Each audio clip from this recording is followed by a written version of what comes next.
Good morning, students. In previous video, we have discussed the lesson Poets and Pancakes, written by Asoka Mitran. In this lesson, we came to know about author's time when he worked in Gemini Studio. He tells about a lot of things of about film industry and inside's work, etc. इस तरह की चीज़ें हमने जो है यहाँ पे पढ़ी थी पिछली वीडियो में। और वहाँ पे जो ऑथर का काम होता था वो न्यूज़पेपर कटिंग काट के जो है उनको एक फाइल में रखना, इस तरह की चीज़ें जो है वो पढ़ी थी हमने। और जो जेमिनी स्टूडियो में मेकअप डिपार्टमेंट है उसके बारे में पढ़ा था। उसके बाद फिर जो ऑफिस बॉय है उसके बारे में पढ़ा था। और उसके बाद जो सुब्बू है उसके बारे में पढ़ा था। तो सुब्बू यहाँ तक पढ़ा था हमने, everyone loved Subbu for being friendly and hospitable, कि जो सुब्बू है प्रत्येक व्यक्ति उसको चाहता था उसकी मैत्रीपूर्ण व्यवहार के कारण और उसकी जो हॉस्पिटेबिलिटी है उसके कारण। वो हॉस्पिटेबल था। हॉस्पिटेबल मेज़बान, जिसको मेज़बानी करनी आती हो। Along with other many others, बाकी दूसरों के साथ। Subbu also does poetry, Subbu जो है वो कविताई भी करता था। He works for the department that also has a lawyer, वो जो है एक जिस विभाग के लिए कार्य करता था उसमें एक लॉयर भी था, वकील भी था। हाउएवर पीपल कंसिडर्ड हिम, यद्यपि लोग जो है उसको मानते थे to be the exact opposite of a legal consultant, कि जो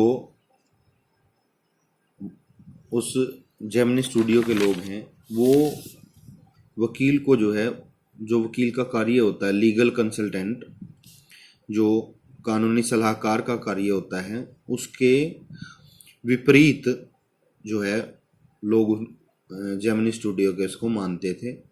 more over he is a logical man with a neutral mind set, यद्यपि वो जो है एक तार्किक व्यक्ति था। With a neutral mind set, एक न्यूट्रल माइंड सेट था, उसका दृष्टिकोण जो है न्यूट्रल था, पक्ष विपक्ष नहीं था। इन एक ग्रुप, एक ऐसे ग्रुप में, एक ऐसे समूह में, when there are only dreamers, जब वहाँ पे सभी के सभी जो है वो ड्रीमर्स थे। ड्रीमर्स सपने लेते रहते थे। उसके बाद यहाँ पे जो है थोड़ी सी चीज़ मिसिंग है, उसको डिस्क्राइब कर देता हूँ। वो मिसिंग क्या है कि जो यहाँ पे एक पॉलिटिकल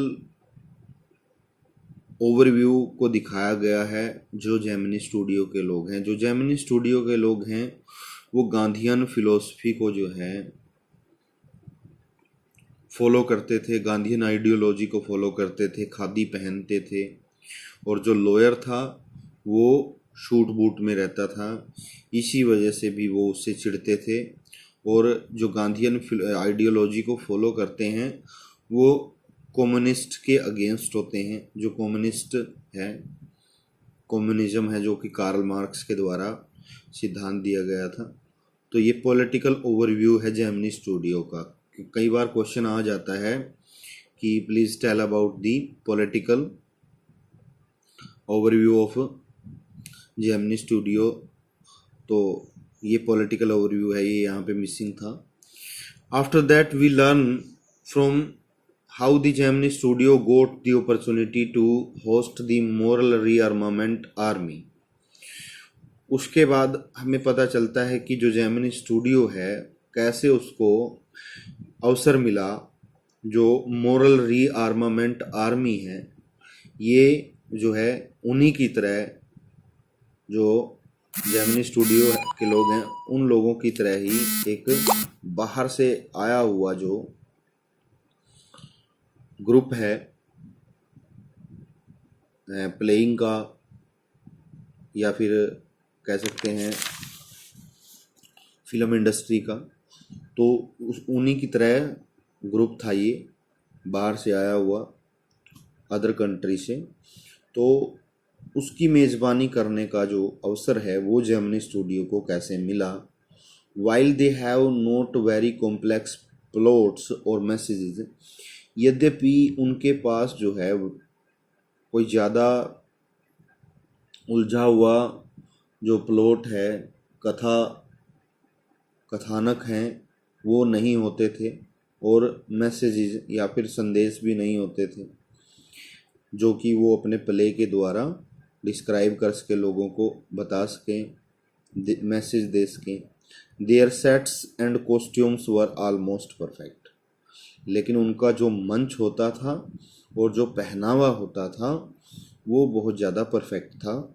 इसी कारण से वो वहाँ पे काफ़ी फेमस हुए और एक प्ले किया उन्होंने। उस प्ले को the Gemini studio copied the style of MRA, moral rearmament army, for a long time.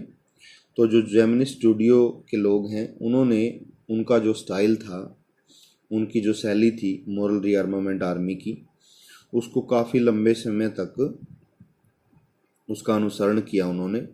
Further more another cast, उसके बाद हमें पता चलता है कि वहाँ पे एक दूसरा मेहमान जो है वो आता है, स्टीफन स्पेंडर, जिसका नाम क्या है, स्टीफन स्पेंडर, जो कि एक फेमस पोइट है। Makes a visit to Gemini studios, जो स्टीफन स्पेंडर है वो जेमिनी स्टूडियो का एक दौरा करते हैं। हाउएवर टर्न्स आउट, यद्यपि उसका उलट, he is not that famous and many people have not heard about him, कि वो जो है इतने ज़्यादा फेमस नहीं थे उस समय, और बहुत सारे लोग जो है, ज़्यादातर लोग उनके बारे में नहीं जानते थे या नहीं सुना हुआ था उनके बारे में। दस his visit remained a mystery, और इसी वजह से उसकी जो उनका ये जो दौरा है, उनकी जो ये मुलाकात है, वो एक मिस्ट्री ही रह गई, एक रहस्य ही रह गई, अनटिल, तब तक, आफ्टर मैनी ईयर्स, जब तक काफ़ी सालों बाद, the author saw Stephen's name in a book, लेखक ने जो है स्टीफन का नाम जो है किताब में देखा, and recognised him from his visit to the studio, और उनको जो है पहचाना, उनका जो उन्होंने स्टूडियो का दौरा किया था उससे। Thus we learn from the chapter about film industry, और इस प्रकार हम इस अध्याय से फिल्म इंडस्ट्री, फिल्म उद्योग के बारे में हमें पता चलता है, एंड इट्स फंक्शनिंग, और उसके अंदर कार्य कैसे कैसे होता है, as well as when independent India was in its infancy, और ये तब की बातें हैं जब जो वर्तमान भारत है, इंडिपेंडेंट इंडिया, आत्मनिर्भर भारत कह सकते हैं, या फिर आज़ाद भारत जो है वो उसके इन्फेंसी में था। इन्फेंसी मतलब शिशु था वो, या फिर अपने बचपन में था, मतलब कि भारत आज़ाद नहीं हुआ था उस समय तक।